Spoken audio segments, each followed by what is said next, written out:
Hey y'all, it's me, Kevy. Y'all, this month was too much. Oh my gosh, I'm exhausted. I really overcommitted myself with the readathons and the read-alongs, so I wound up spending the whole month just stressed as fuck, just trying to get everything read. But I did manage to read a lot. I read 17 books this month. And to put into perspective just how stressful this got for me, at one point I was literally reading 7 books at once. Yeah, I definitely learned my lesson, I hope. A few of the books that I read this month I'm not going to discuss right now, just because I'm saving them for a special project. So you'll just have to take my word for it that the number I said was accurate, or if you insist on being nosy, you can look at my Goodreads. Alright, now let's get into what I read. Beginning with the standalone books that weren't part of any reading project, I started March by reading A Hunger Artist by Kafka. I tried to read Metamorphosis last year and DNF'd it. It really, really sucked. But then I saw Pei at Attention post a video about A Hunger Artist, and it sounded really good, so I decided to give Kafka another chance. I really liked it. The story is about a man whose profession is a dying art form, public starvation. For years, this man has traveled across Europe, drawing crowds as he refused to eat for weeks on end. But the interest in this kind of performance art has been waning, so he wants to push his craft to the extreme. This was a great read for me and much better than Metamorphosis. I heard about I Hope This Finds You Well by Kate Baer on Rachel Fryman's channel. It sounded cute and was on sale, so I decided to pick it up. I Hope This Finds You Well is a found poetry collection. Baer takes messages she's received, either through emails or social media comments, many of which are awfully hateful, and transcribes them into the book. Then beside it, she repeats the message, only now she's erased most of it but a few words or phrases, creating a new, uplifting message. Some of my favorites include, regarding fat girl smiling in a bathing suit. My husband sees my body and gives thanks for the opportunity to know her. Regarding Me Too, women want to live without fear. For thousands of years, we were not believed. This is what we carry. Regarding separation of worth and body, to love yourself is to love the world and find a place to live in it. So yeah, these were some really sweet morsels of poetry, and I really enjoyed reading them. I already posted a whole video about Manhunt by Gretchen Felker-Martin, which you absolutely must go watch. This is a gendered apocalypse book that centers transgender characters. It was so painful to read, very triggering, and I cried throughout most of it. But it is so good, so relatable. I finally got to see people like me in print. It's awesome. It's magical, and it's powerful. Watch my Manhunt video to get my full thoughts on it, and hear all of the other reasons why you absolutely must read this book, and then go read it. My Aunt Jan recently read Anomaly by Hervé de Tellier, and she loved it, but was very confused by the ending. She looked all over Twitter and Reddit and BookTube for other people who have read it to see if anyone else could help explain it to her, but apparently no one else has read this book. So she lent it to me. Y'all, it is so good. It's about these people on an Air France flight from Paris to New York. Their plane goes through some terrible turbulence before they land, including a 1,000-foot free fall. Eventually, they pass through the storm, they land, and go about their lives. But then, a few months later, the exact same plane with the exact same passengers that had taken off on that same day suddenly appears back in the sky again, requesting to land. Suddenly, there are 2 of each of these people in existence. The only difference between them is that the ones who landed first have now lived 3 more months than the new ones. So this book follows several of these passengers and sees how their lives change after this world-changing event. It also takes a deep dive into philosophy and religion. What are we, and why and how are we here? Oh, it's so good. And then that ending. I can see why Jan was confused. I'm confused too. Y'all, please read this and let me know how you interpret the ending. I would love to hear some more perspectives on it. I was so excited for March Mystery Madness this year, but with the amount of projects that I was committed to this month, I only had time to read 2 mysteries. But both of them were from my favorite mystery writer, Mary Roberts Rinehart. The first one was The Wall, which I buddy read with Marilyn Maya Mendoza. It was so good. A stellar mystery as always. It's about a woman coming to stay at her ex-husband's family's seaside summer home, where she seems to be afraid for her life. You know, this kind of character seems to be an archetype for Rinehart. I can think of 4 of her books off the top of my head that feature a superficial, immoral city girl. And she certainly doesn't like that sort of woman, because in more than one of these occurrences, that archetypal character winds up dead.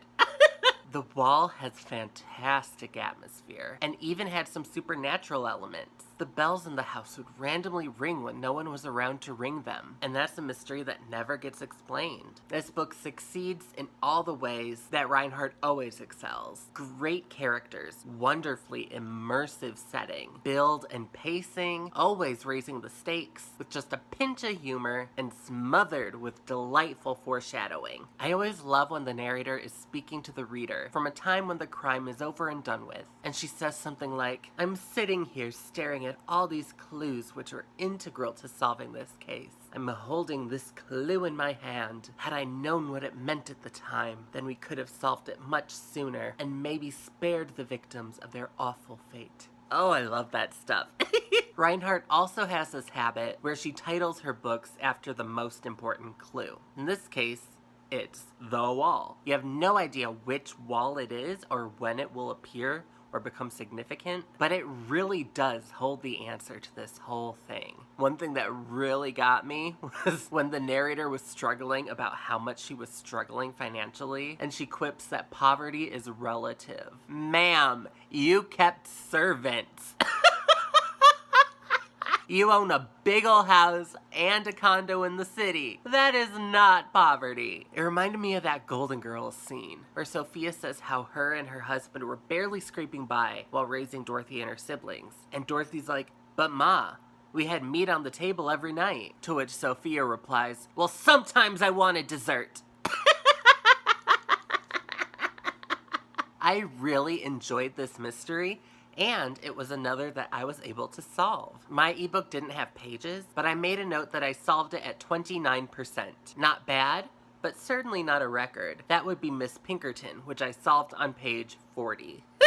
Marilyn Maya Mendoza also loved this book and said it was among her top 20 books that she's read since joining BookTube. That makes me so happy. I love Mary Roberts Rinehart so much, and it fills me with joy anytime someone else discovers and falls in love with her work. The only other book I read for the March Mystery Madness readathon was The Breaking Point for Janelle's read-along. I was so excited for this chance to have a bunch of people read Rinehart's work, maybe even for the first time, and hopefully love it as much as I do. But I hate to say this was not the book for that. The Breaking Point was awful. For starters, it isn't a proper mystery or whodunit. It's got more of a gothic romance kind of vibe. People in the chat were comparing it to when Christie wrote under her pseudonym Mary Westmacott, and I think that's a good way to look at it. But the thing is, unlike Christie, Rinehart didn't switch genres just to try something new for fun. No, after her first couple of mysteries, her husband told her that mystery novels are trash and a waste of time, and he forced her to write books which he deemed were more respectable. So that's why she veered into these other genres for a while. She didn't write another mystery until after he died, at which time she was able to resume doing what she does best. So I blame this book's faults not on Mary, but her husband. Fuck Mr. Rinehart. This book is so bad. It's about a doctor who doesn't remember anything of his life prior to 10 years ago, and all he knows from before that time is what his uncle has told him. Now, Dr. Dick wants to get married, but before he does, he needs to find out the truth about who he is and what happened all those years ago to cause him to have amnesia. There is a mystery element to the novel, which is obviously the book's strongest part, but the mystery was the B-plot to Dick and Elizabeth's romance, which was tame and tired and uninteresting. I could not give a single damn whether or not they wound up together. The pacing of this book was just way off. By far the slowest paced book of hers that I've ever read. And another thing that was off about it is that every other book of hers that I have read has been in the first person, but this was in the third person. That meant that voice of hers, which I love so much, was absent. I'm not going to spoil everything, but I am going to give one spoiler as an example of why this book just does not work. Basically, one of the characters dies in a car accident, but the girl who was in the car with him and also dies remains nameless. If this was one of her whodunits, her namelessness would have been intentional, because if we knew her identity, it would tie the whole mystery together. But instead, she just dies, and we have no idea who she was, and we never hear from her again. Also, it had just such a cold ending. The whole time I was just eager for this book to be over, and then I was like, couldn't she have just given us a little bit more? Could she have given us something at the end? The one thing I did like about this book was this moment from the maid character, Minnie. By years of service to the one family, she had no other world, no home, no ties. She was with the Livingstons, but not one of them. Alone in her kitchen, she felt lonely and cut off. Oh, I felt so bad for her. And I think this is one of the things that Rinehart does better than Christie. In Christie's books, the servants are so often just there. In Rinehart's novels, they are fully developed, well-rounded people. She seems to have been more in touch, more sympathetic to the working class, even if she did think poverty was relative. So yeah, the breaking point sucked, and everyone thought it sucked, and now I'm sure some of the readers are never gonna pick up another Rinehart because of it, and that's a damn dirty shame. I was really tempted to DNF this book, and I really wish I had. It was just not worth reading to completion. If you're one of the people who didn't like this book, please don't write off Mary Roberts Rinehart. I still stand by my belief that she's the greatest mystery writer, even better than Agatha Christie. And if Christie is allowed to have the clocks, then Rinehart can have the breaking point. So if you remember last month, I made a video about reading Night Shift with the Bookish Drummers Discord book club. In March, we began reading Skeleton Crew, which starts with the 150-page story, The Mist. Why it's included in a short story collection, I have no idea. But because it was such a massive story, comparatively, I wanted to include it as its own thing here in this video. I was so excited to read The Mist. It is one of my favorite Stephen King movies. It's about a small town in Maine. Quelle surprise! Where one day, after a terrible storm wreaks havoc on the town, a thick white fog begins to roll in. Our protagonist, David, is with his son at the local grocery store when the dense cloud reaches them, and they quickly discover that there's something in the mist, and whatever it is, it's going to kill you.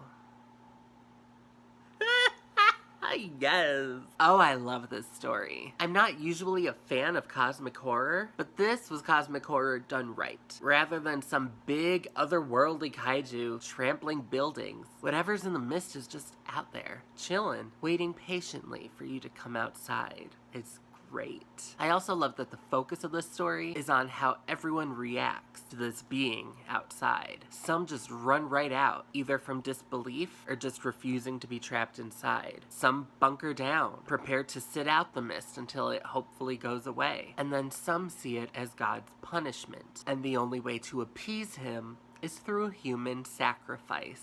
Oh, it is so cool. It did drag a bit in some places though, especially since it was part of a short story collection. I got really impatient with it because it was just taking too long to finish. Also, the most notable difference between the book and the film is the ending. In the film, it is so dark and bleak and twisted. Oh, it's excellent. And I knew going into it that the ending was going to be different, but I still wasn't expecting what we got. Rather than a positive or maybe even hopeful ending, it was left rather ambiguous, and I didn't really care for that. So yeah, overall, a great story in both mediums, but between the two, I prefer the film. Also this month, we had the next Discworld read-along, which I co-hosted with Katya at Read Write Create, Rosie Koksha, and Scott at Gunpowder Fiction and Plot. This book is widely considered to be the best or most beloved book in the Discworld series. So I was really excited to read it. It was really good. But I feel like all of my stress from this month sort of put a damper on my enjoyment of it. I still liked it a lot, but not as much as I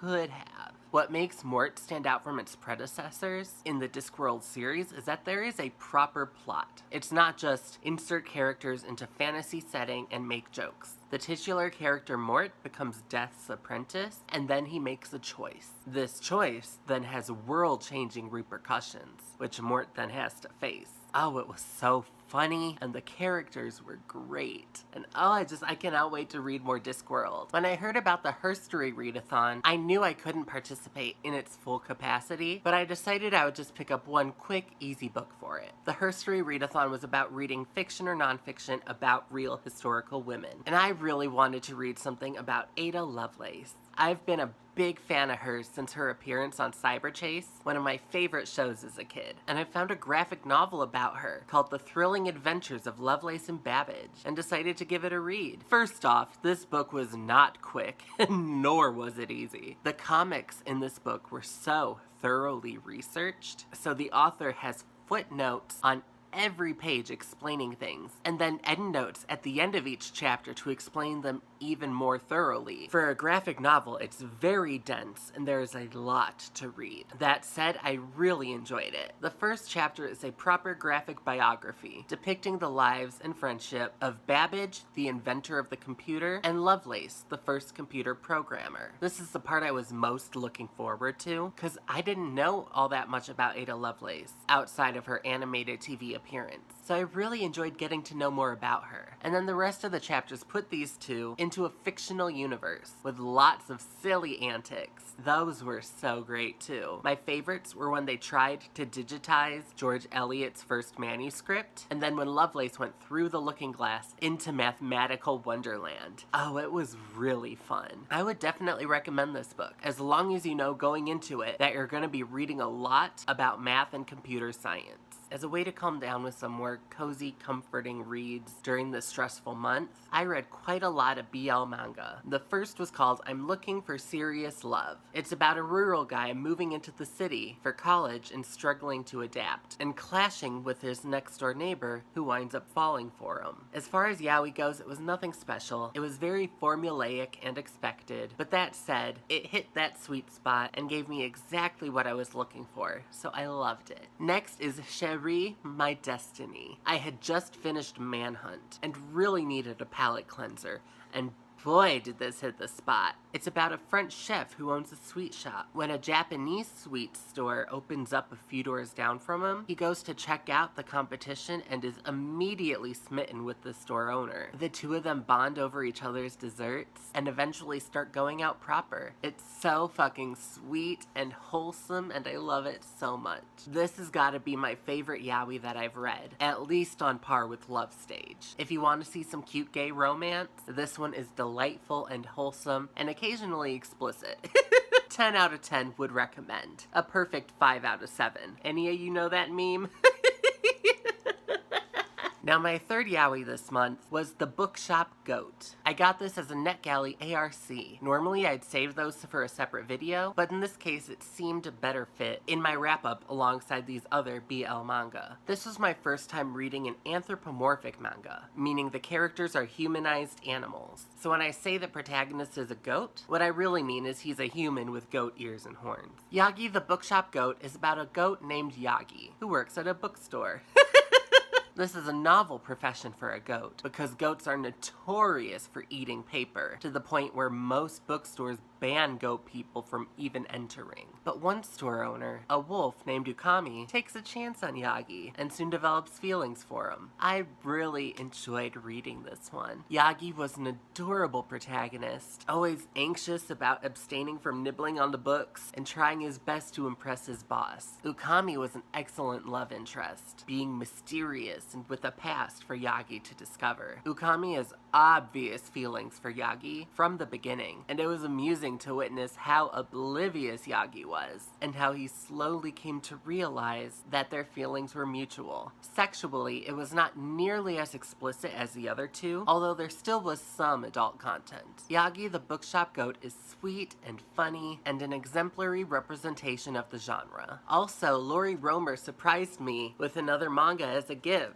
She sent me volume 1 of The World's Greatest First Love. This is from the same author as Genju Romantica, which is one one of the most successful BL manga, so I'm super excited to check this one out. Thank you so much, Lori! The first audiobook I finished this month was Parable of the Sower by Octavia Butler. My Aunt Jan recommended her books last year, so I've been meaning to get to them for a while, and I was really excited to listen to this one. Parable of the Sower is a fascinating post-apocalyptic story about the founding of a new religion called Earthseed. All that you touch, you change. All that you change, changes you. The only lasting truth is change. God is change. Seed to tree, tree to forest, rain to river, river to sea, grubs to bees, bees to swarm, from one many, from many one, forever uniting, growing, dissolving, forever changing. The universe is God's self-portrait. Oh, I really loved Earthseed, as well as its narrative vessel. The story was good. I liked witnessing the protagonist finding her flock and wandering until they could find their new home. The post-apocalyptic elements weren't the selling point for me. They were mostly there so that Lauren could have the experience necessary to produce Earthseed Books of the Living. But yeah, I really enjoyed their community and would definitely want to find out what happens next. I have heard though that the sequel isn't as good, so I don't know when I'll get to it, but I probably will eventually, at least just to hear some more Earthseed. Then before jumping into my next classic tome, I decided to squeeze in the Communist Manifesto. Y'all, I may love communism, but damn did I hate this. I had DNF'd it once before, but figured I had to give it another chance, especially since it's so short. I had been told that this was an excellent book with easy, accessible language. I don't know if that's the case, but accessible or not, this book bored me to death. 85 minutes of my life I will never get back. Comrades, please recommend some better communist texts for me. Maybe something that gets more into the intersections between communism and other identities. One I found with a quick Google search was Towards a Gay Communism by Mario Mieli. See, that sounds more up my alley. Oh, and me and some of my booktube buddies are gonna buddy read The Ragged Trouser Philanthropist later this year. So that'll be fun. Any other recommendations, please let me know in the comments below. If you remember my Halloween drag video, then you know that one of my all-time favorite video games is We Happy Few. Well, when I found out that Compulsion Games produced a book of the art from We Happy Few, I needed to have it. This book was great. I loved learning about all the behind the scenes, info about the game, and why certain design elements were chosen. It also helped me realize that there's a lot of Agatha Christie references in the game. The character you play as is named Arthur Hastings. And then the crime writer at the newspaper is named Mary Westmacott. I never would have been able to clock that Westmacott Easter egg without this book. We Happy Few is such a visually stunning game with fascinating lore, and I loved getting to relive all of that through this book. So there you have everything I read in March. I didn't even realize I read 2 post-apocalyptic books this month. No wonder it was so bleak and stressful. Shoot. March was a lesson. I must not overcommit myself, or else I'll be stressed out all month long and not enjoy what I read as much. April, I'm really stepping back, primarily just focusing on reading whatever I want to, without setting any sort of goals or expectations. Which of these books have you read? Are any of them you want to pick up now? Please let me know in the comments below. Thank you all so much for watching. Don't forget to like and subscribe, and if it pleases and sparkles, I'll see you in the next video. Mwah!